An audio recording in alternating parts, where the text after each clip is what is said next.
Now notice, this says that this percentage of youth, they had private insurance, but it didn't cover mental or emotional problems. Hey, what's up guys?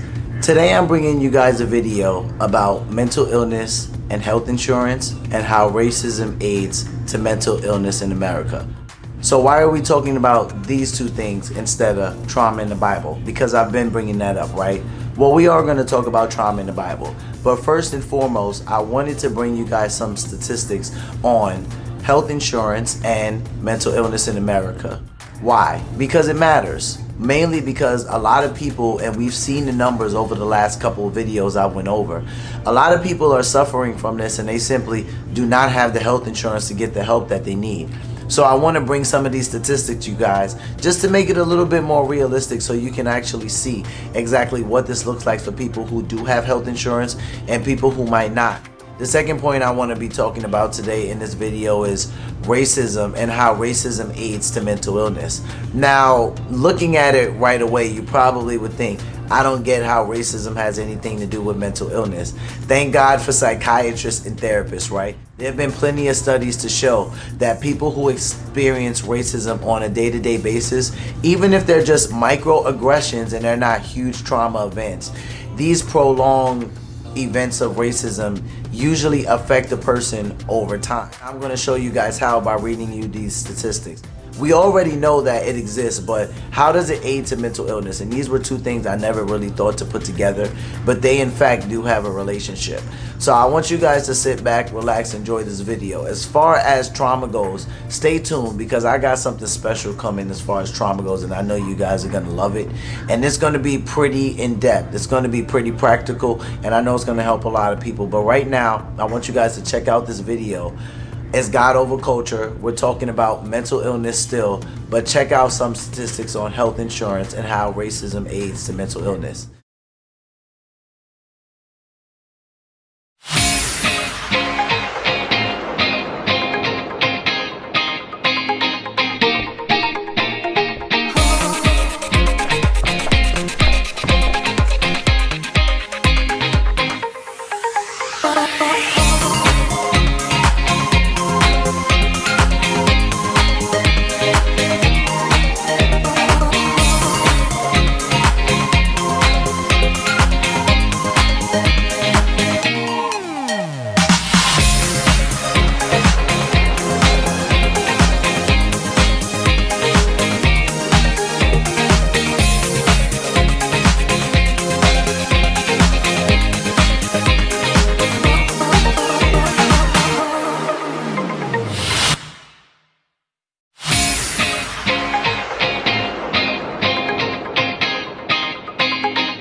What's up, geeks? It's your guy Q here, aka JGTV, and we're back with another one, guys.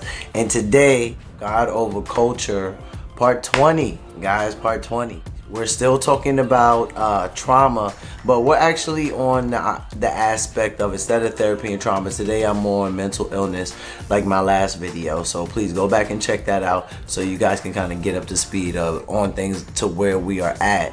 But today I'm actually going to be focusing on health insurance, right? So first I'm gonna start with insurance coverage and mental illness. Then I'm actually gonna jump over to how racism plays a huge role in mental illness. So I think you guys are gonna enjoy this one. Let's get right into it. I want you guys to brace yourselves once again because these statistics are rather disturbing. Today we are still in God over culture and we are talking about mental illness. First, health insurance coverage, right? So let's take a look at some of the statistics. Percent of US adults with mental illness who are uninsured, 12%. Number of US adults with mental illness who are uninsured, 5.3 million. So the percent is 12%. The number is 5.3 million. Yikes, guys, that's pretty steep. Percent of youth with private insurance that did not cover mental or emotional problems, 7.8%. Now notice this says that this percentage of youth, they had private insurance but it didn't cover mental or emotional problems, 7.8%. Number of youth with private insurance that did not cover mental or emotional problems, 910,000. So I thought these numbers were staggering, right? Because now we see the 5.3 million of people with mental illnesses who are uninsured, right? And then we see the number of youth with private insurance, but it doesn't cover mental or emotional illnesses, 910K. I mean, when I saw these numbers, I'm not gonna lie, it shocked me. I didn't expect them to be as large as they were. I really didn't. And I mean, this really, right now, this is something that is sad right now in our country, in our culture, like in our communities, especially anyone involved, like not just Christians, anyone involved. Mental illness is something serious, guys. You know, people take their lives for things like this every day, suffer with depression, anxiety, you know, greatly. And it's like to see these staggering statistics, I'm not gonna lie, doing this part of God Over Culture has really awakened some things. Like, man, I've had to bring things up to my personal therapist, to my mentor, to my pastors, because it's just kind of like, man, this stuff is something that I just really feel like in the body of Christ we need to talk about a whole lot more, like the statistics, all of it, right? So we're gonna jump over to racism and mental illness, right? We're getting this information from the same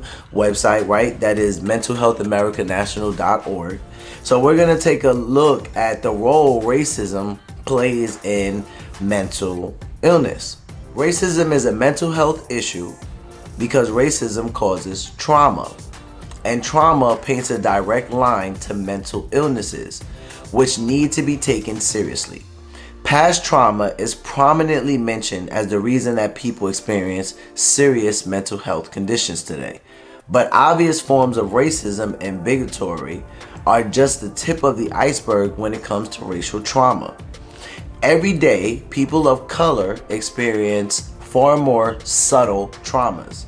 Now, I want you guys to stick with me. Check these statistics out. Well, check these quick facts out. People who avoid them and their neighborhoods out of ignorance and fear. That's a subtle trauma. Banks and credit companies who won't lend money or do so only at higher interest rates. That's a subtle trauma. Mass incarceration of their peers.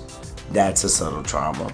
Because it's of their peers, right? It's not necessarily saying the person, right? School curricula that ignores or minimizes their contributions to our shared history. That's something that is a problem, right? It's actually a big problem today, and it's been a problem throughout history, right? And racial profiling, right? So all of these things that I just mentioned are subtle traumas, right? So now I want to mainly point out 3 types of racism.